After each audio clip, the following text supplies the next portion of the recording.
that did not, I repeat, did not burn. You can see all these houses are standing around here, unburned.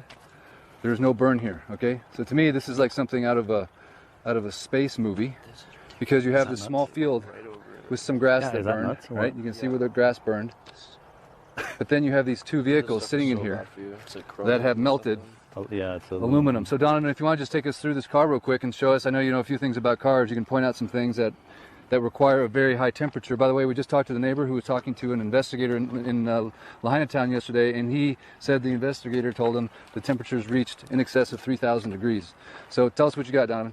Well, we have about 300 degrees for aluminum, and this 300? 1300. 1300, okay, thank you. 1300, well 1220, but if you round it up, because it was not only melted, it was liquefied to the point where it became a river of aluminum going down the dirt hill. So this is the aluminum rim, obviously. There's the tire, what's left of it, the steel threads or steel belts. And maybe combination gas tank if the gas tank's aluminum.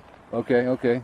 So you have liquefied aluminum running down the side of a grass fire. The caliper melted, unless they stole it, but it looks like the bolts are still there. So that, and then you get the belt, the steel belt of the tire, which is just a bunch of wire mesh laying there, and you have the windows that were melted, the back window. If you look at the big old, like almost like the glass is just melted. Yeah, it was dripping.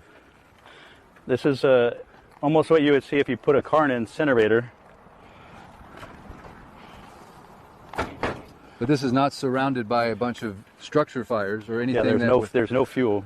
So besides the gas that was in the tank, what's your theory on what could create temperatures of this level in the middle of a field? Anomaly, I think is the word. So this is the second anomaly. Yeah, it's just that's why I stopped. I looked at it, I'm like, okay, house. Nothing's burned, and then you have melted steel and glass, and then the only thing that is left is the steel, the thick steel frame, and then the steel sheet metal. And the